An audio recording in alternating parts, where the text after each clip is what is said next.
A young girl walked barefoot every day, with a goat balanced perfectly on her head. But it wasn't the goat that scared the villagers, it was what she was hiding underneath it. A secret so dark, even the elders dared not speak of it. In the sun-scorched village of Umunta, where red earth painted the feet of every child, and the baobab trees whispered secrets to the wind, there lived a girl named Adama. She was quiet, always seen with her head down, her voice barely above a whisper. But what made her truly unforgettable wasn't her silence. It was the goat she always carried on her head. Every market day, from the age of 12, Adama would walk barefoot into the village square with a small white goat, balanced perfectly on a round straw mat atop her head. The villagers never understood why she carried it that way, or why she refused to sell the animal despite years passing and offers made.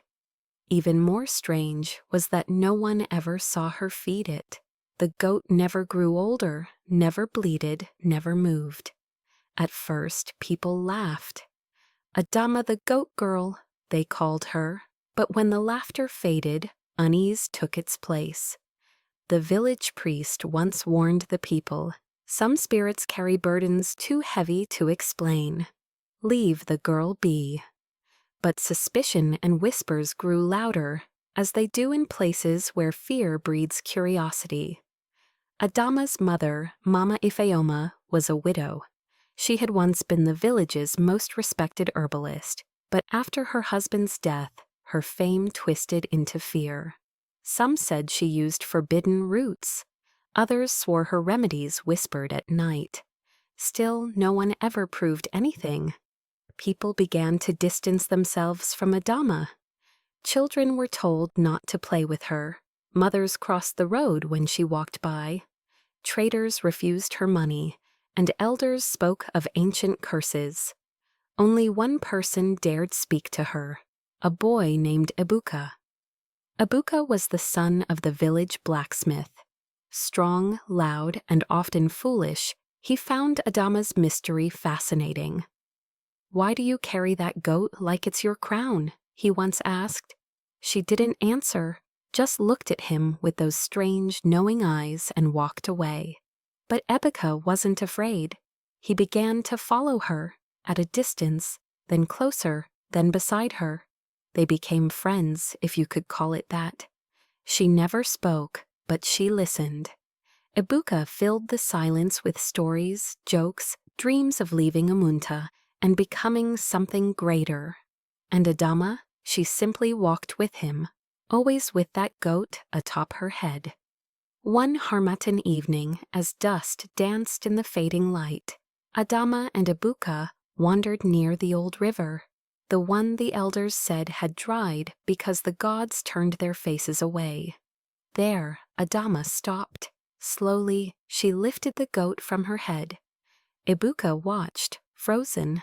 Underneath the goat, wrapped in cloth and woven straw, was a small gourd sealed tight with red wax and etched with old runes, runes not spoken of in decades.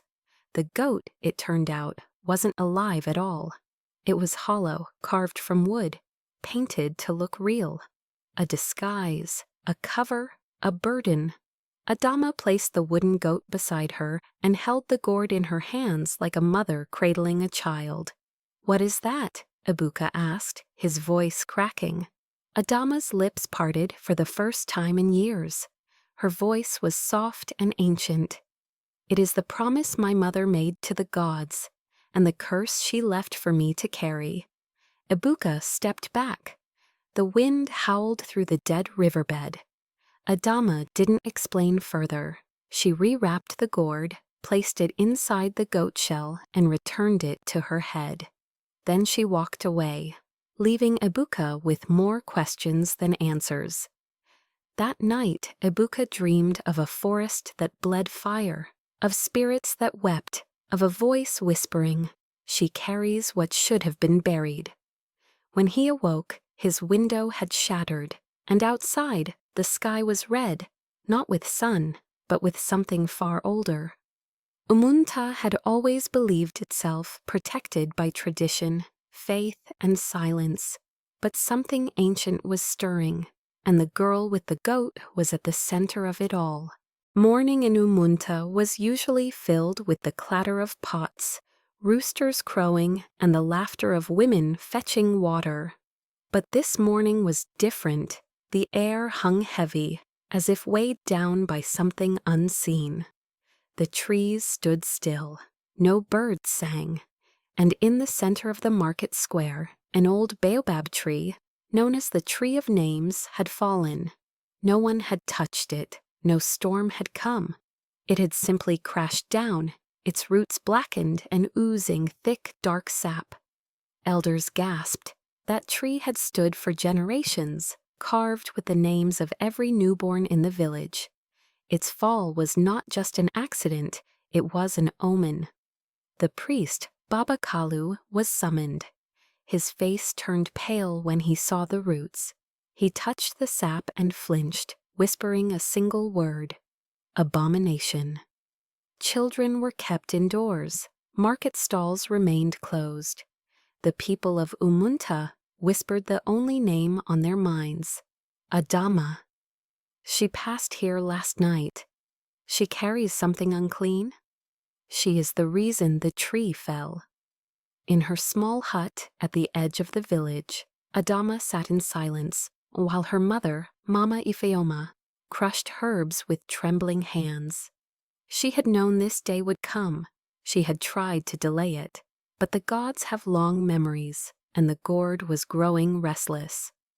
That evening, as the sun set behind the hills, Adama stepped outside.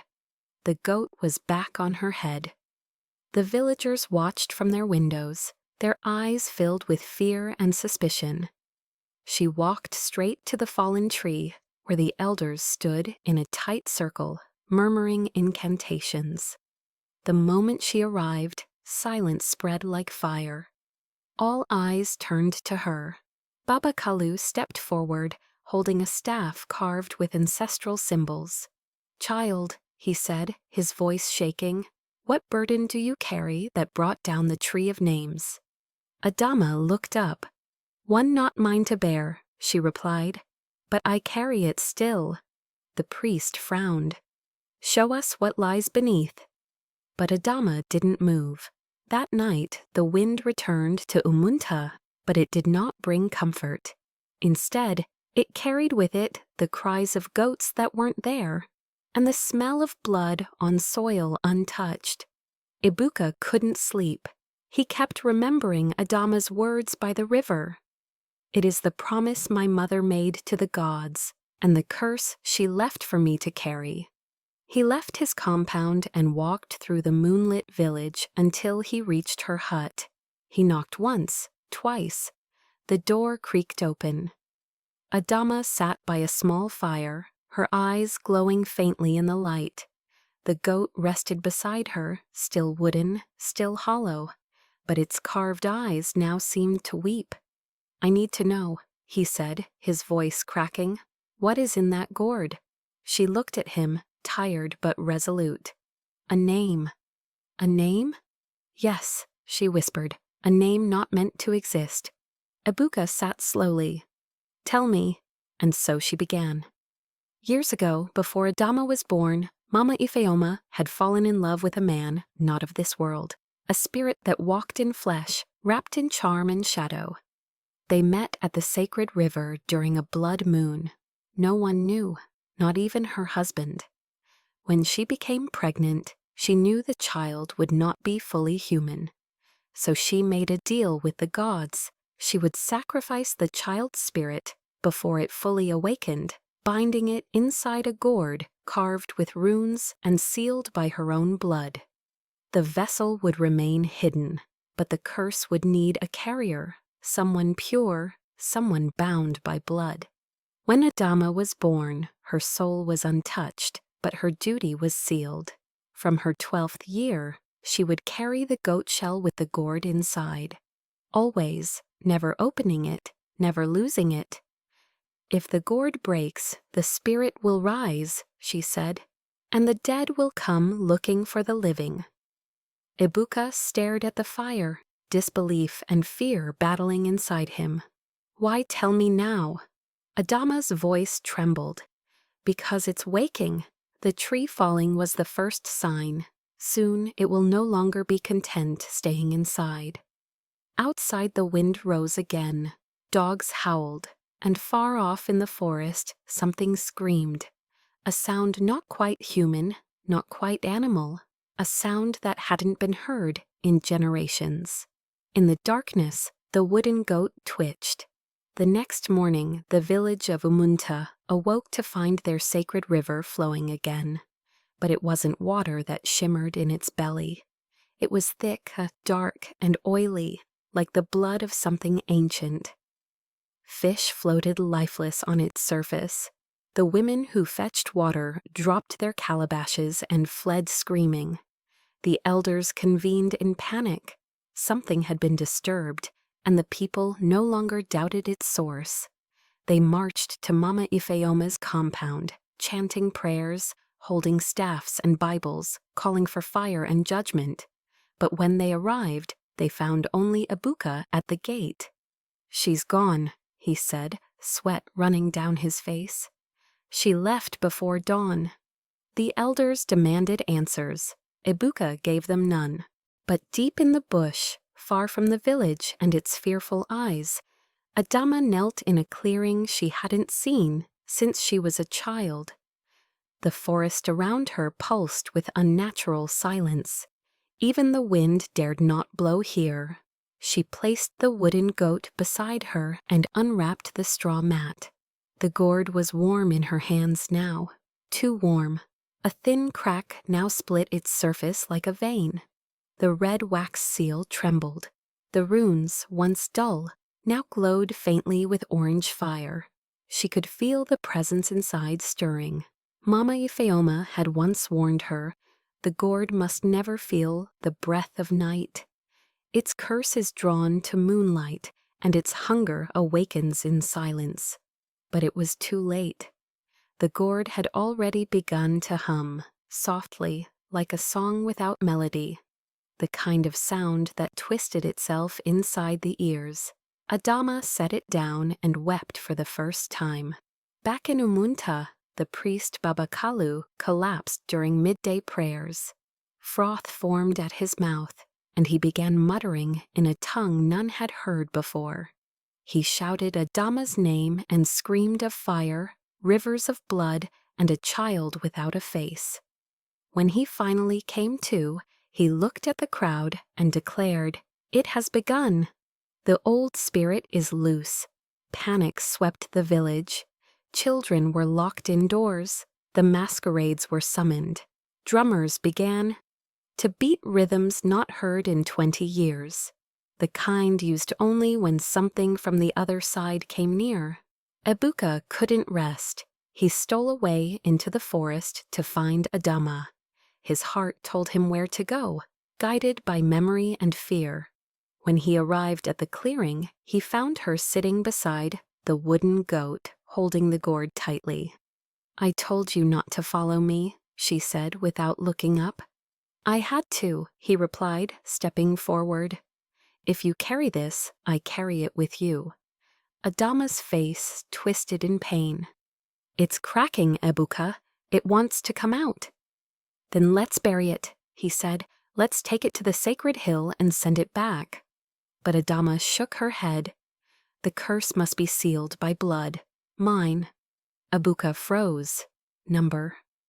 "There must be another way." She looked up at him, her eyes now glowing faintly orange like the runes on the gourd.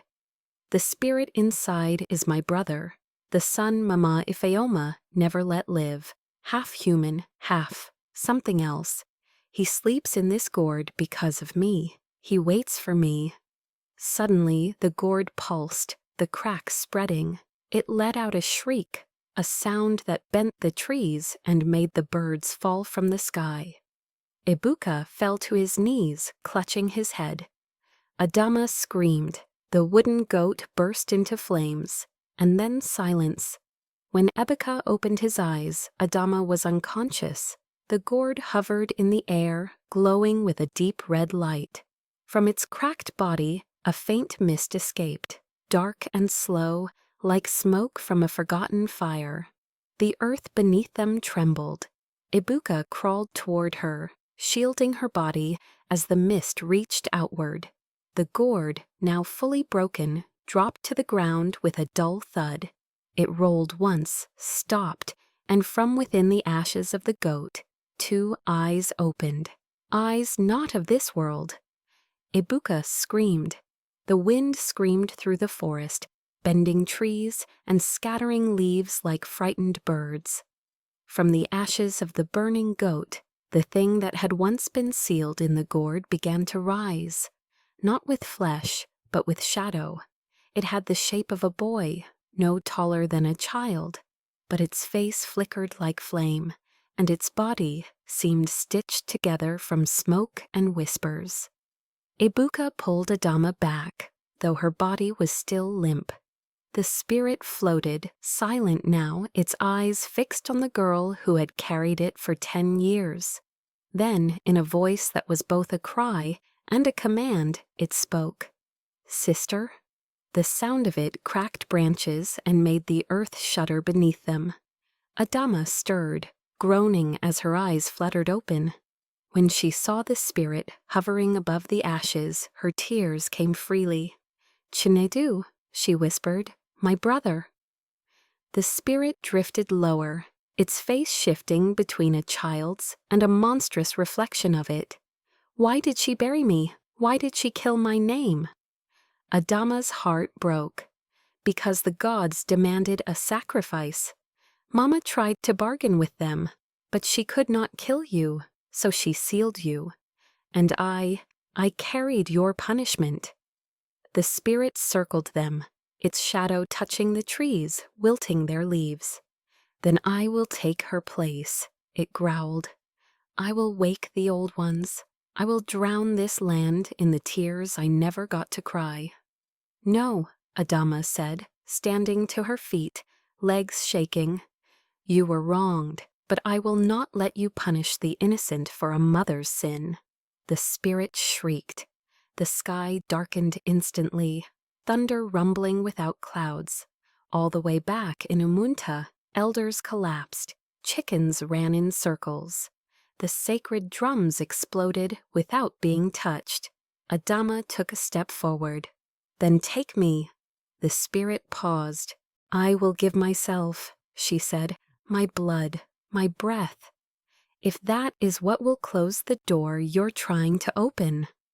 Behind her, Ibuka screamed, "No, there must be another way." But she did not turn. Her eyes were glowing now, burning with the same fire that lived in the gourd once sealed. "I was born to carry this. I will finish what Mama started and end it with my own hands." She stepped into the ring of ashes. The spirit tilted its head. "You would die for me?" "No," Adama said. "I will die to save you and everyone else." The spirit began to tremble, flickering like fire in a storm. Its eyes dimmed. "I remember your laughter when you were small, before you knew what you carried." She reached out. "Let me carry you one last time."